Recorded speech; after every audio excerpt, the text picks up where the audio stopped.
Hi dears, എല്ലാവർക്കും പുതിയൊരു വീഡിയോയിലേക്ക് സ്വാഗതം. അപ്പോൾ ഇന്നൊരു ഫുഡ് റെസിപ്പി ആയിട്ടാണ് കേട്ടോ ഞാൻ വന്നിരിക്കുന്നത്. ഇപ്പോൾ നാട്ടിൽ ചക്കയുടെ സീസൺ ആയതുകൊണ്ട് നമ്മൾ ചക്ക വെച്ചിട്ട് ഒരു വടയാണ് തയ്യാറാക്കാൻ പോകുന്നത്, ചക്കവട. ഞാൻ ചക്കച്ചോളകൾ ചെറിയ പീസസായി കട്ട് ചെയ്തതിന് ശേഷം ഒരു മിക്സി ജാറിലിട്ട് നല്ല പോലെ ഒന്ന് അടിച്ചെടുക്കുക.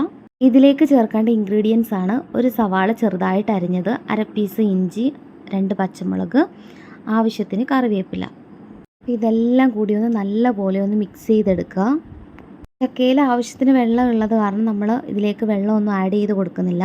ഇനി ഇതിലേക്ക് 1/4 ടീസ്പൂൺ മഞ്ഞൾപ്പൊടി, 1/4 ടീസ്പൂൺ മുളക് പൊടി, 1/4 ടീസ്പൂൺ ഉപ്പ് എന്നിവയെല്ലാം നല്ലപോലെ ഒന്ന് ചേർത്ത് നന്നായിട്ടൊന്ന് ഇളക്കി കൊടുക്കുക.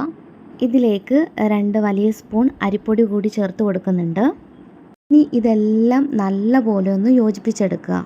നല്ലപോലെ മിക്സ് ആക്കിയതിന് ശേഷം ഇത് ഓരോന്നും ഓരോ ഉരുളകളാക്കി എടുക്കുക. അങ്ങനെ ഓരോന്നും നമുക്ക് ഇതുപോലെ ഉരുട്ടിയെടുക്കാം. അപ്പോൾ എല്ലാം നമ്മൾ ഇതുപോലെ ഉരുളകളാക്കി വെച്ചിട്ടുണ്ട്. ഇനി നമുക്ക് ചട്ടി അടപ്പത്ത് വെച്ച് ചട്ടി നന്നായി ചൂടായി വരുമ്പോൾ അതിലേക്ക് എണ്ണ ഒഴിച്ചു കൊടുക്കാം. എണ്ണയെല്ലാം നല്ല പോലെ ചൂടായി വന്നിട്ടുണ്ട്. ഇനി നമുക്ക് ഓരോന്നും ഇതിലേക്ക് ഇട്ട് കൊടുക്കാം. കൈകൊണ്ട് ജസ്റ്റ് ഒന്ന് പരത്തിയിട്ട് വേണം ഇട്ട് കൊടുക്കാനായിട്ട്. 2 വശവും നല്ല പോലെ ഒന്ന് മൂത്ത് വരണം. അപ്പോൾ ഇപ്പോൾ നല്ലപോലെ ഒന്ന് ഫ്രൈ ആയി വന്നിട്ടുണ്ട്. ഇനി നമുക്കിതൊരു പാത്രത്തിലേക്ക് സെർവ് ചെയ്യാം. അങ്ങനെ ബാക്കിയുള്ളതും കൂടി ഇതുപോലെ ചെയ്തെടുക്കുക. അപ്പോൾ നിങ്ങളെല്ലാവരും ഇത് മസ്റ്റായിട്ട് ട്രൈ ചെയ്ത് നോക്കണം കേട്ടോ. എന്നിട്ട് നിങ്ങളുടെ വിലയേറിയ അഭിപ്രായങ്ങൾ കമൻറ്റ് ബോക്സിൽ രേഖപ്പെടുത്താൻ മറക്കരുത്. ഫൈനലി നമ്മുടെ ചക്കവട ഇവിടെ റെഡി ആയിട്ടിരിക്കുകയാണ്. അപ്പോൾ താങ്ക് യു ഫോർ വാച്ചിങ്.